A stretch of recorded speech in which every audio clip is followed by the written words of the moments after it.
नमस्कार दोस्तों, जय माता दी। अगली युद्ध कांड रामायण में आप सबका स्वागत है। पिछले युद्ध कांड में मेघनाद का जो वध हो जाता है, यानी कि लक्ष्मण जी के हाथों मेघनाद मारा जाता है। तो आज के युद्ध कांड में हम बात करेंगे कि मेघनाद का शव किस तरह से श्री राम जी रावण को भेंट करते हैं।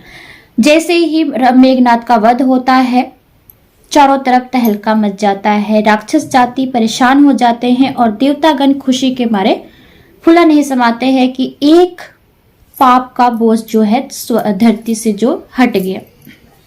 फिर इसके बाद क्या होता है, लक्ष्मण जी उसे बहुत क्रूर भाव से देखते हैं और बोलते हैं कि चलो इस नीच जाति का वध हो गया, मारा गया, धरती से एक बोझ हट गया पाप का।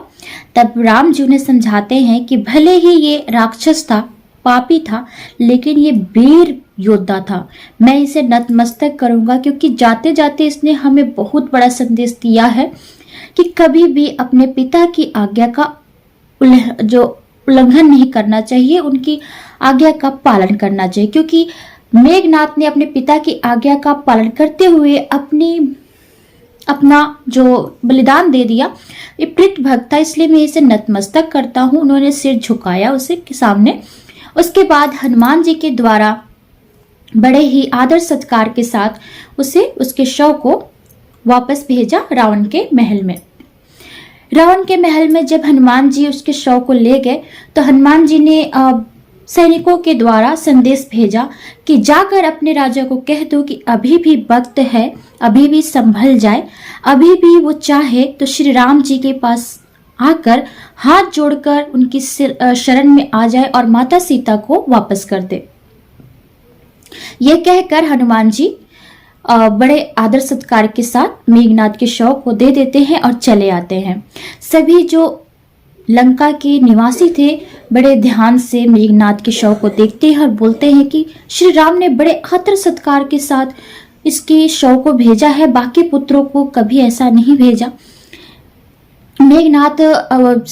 मेघनाद बहुत ही वीर योद्धा थे, जो कि वीर गति को प्राप्त हो गए हैं, लेकिन ये कब तक चलेगा।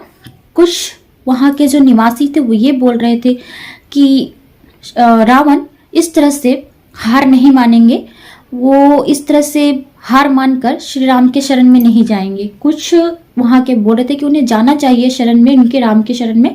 तो वहां की जो स्त्रियां थी बोल रही थी कि इनके कारण, रावण की इसी कारण, मतलब उसके घमंड के कारण कई जो यहाँ की औरतें हैं उन्होंने अपना सुहाग खो दिया, कई अपने बेटों को खो दिया। अभी भी इनको वक्त है सुधर जाए, लेकिन वो सुधरना नहीं चाहता। ऐसी बातचीत करते सभी जो बातचीत कर रहे थे, तब तक सैनिकों ने मेघनाद के शव को रावण के पास पहुंचा दिया। रावण ने जैसे ही अपने बेटे के शव को देखा, वो चीखने चिल्लाने लगा, इंद्रजीत तुमने ये क्या किया? तुम मुझे इस मझधार में कैसे छोड़कर जा सकते हो? मैंने तुम्हें अपने से भी ज्यादा प्यार किया। अब मैं तुम्हारी मौत का प्रतिशोध लूंगा। मैं उन किसी को भी नहीं छोड़ूंगा जिसने तुम्हें इस जगह पहुंचाया। ये कहकर वो रोने लगता है, उसकी आंखों में आंसू बहते हैं, लेकिन इसकी रोने की आवाज नहीं, अंदर अंदर बहुत घुटता होता है। तभी वहां उसके ससुर जी जो होते हैं रावण के, उसे समझाते हैं कि अभी भी वक्त है, अभी भी आप संभल जाइए, सीता को, राम को वापस कर दीजिए। जैसे वो सीता का नाम सुनता है भड़क जाता है, कहता है सबकी जड़ तो ये सीता ही है, सीता की वजह से ही ये सब कुछ हो रहा है। आज मैं सीता को नहीं छोड़ूंगा। कैसी कलंकनी है, कैसी ये कुलनाशनी है, जिसने आते ही मेरे सारे बेटों को खा लिया। यह कहकर वो चल पड़ा था सीता की तरफ, लेकिन तभी उसके ससुर जी रोक लेते हैं, कहते हैं एक औरत पर हाथ उठाना ये कायरता है, आप अपनी कायरता को दर्शा रहे हैं, आप किस तरह से उसका वध कर सकते हैं, ये गलत है। युद्ध राम से हो रहा है तो राम से करिए।